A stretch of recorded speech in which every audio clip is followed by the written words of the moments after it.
فيا عباد الله إن الله تعالى قال في القرآن الكريم بعد أعوذ بالله من الشيطان الرجيم بسم الله الرحمن الرحيم اليوم أكملت لكم دينكم وأتممت عليكم نعمتي ورضيت لكم الإسلام دينا. This day I have perfected your religion for you, completed my favor upon you, and have chosen Islam as your religion. Tunay na nilubos ng Allah subhanahu wa ta'ala kanyang pagdinap sa atin, ibinigay sa atin ang Islam bilang ating reliyon. At muli sinabi ng Allah subhanahu wa ta'ala, وَمَا يَبْتَغِ غَيْرَ الْإِسْلَامِ دِينًا فَلَنْ يُقْبَلَ مِنْهُ وَهُوَ فِي الْآخِرَةِ مِنَ الْكَافِرِينَ. Whosoever desire seek a religion other than Islam, it will never be accepted of him, and thereafter he will be one of the losers. Na sino man ang magnais gumawa ng ibang relihiyon, tunay nga na hindi ito tatanggapin mula sa kanya, at sa kabilang buhay siya ay kabilang sa mga talunan. Ano ang nais namin? Ano ang dapat natin gawin bilang isang mga pinili ng Allah subhanahu wa ta'ala? Fadkuruni adkurkum washkuruli wala takfurun. Therefore remember me, and I will remember you.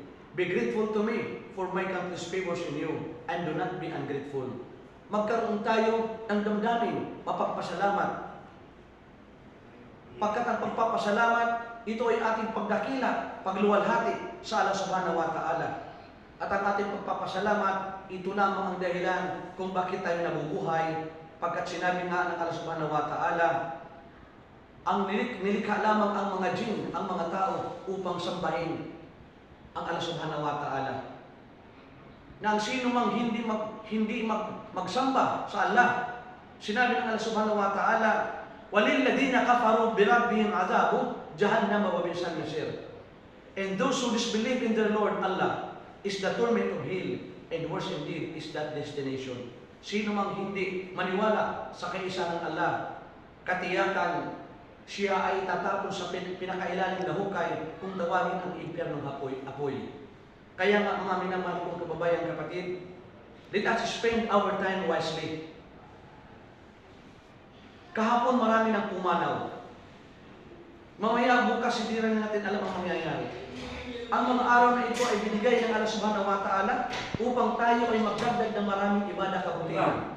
Sapagkat tunay ang sinabi ng Propeta Muhammad sallallahu alaihi wasallam, every act of kindness is sadaqah. Ang bawat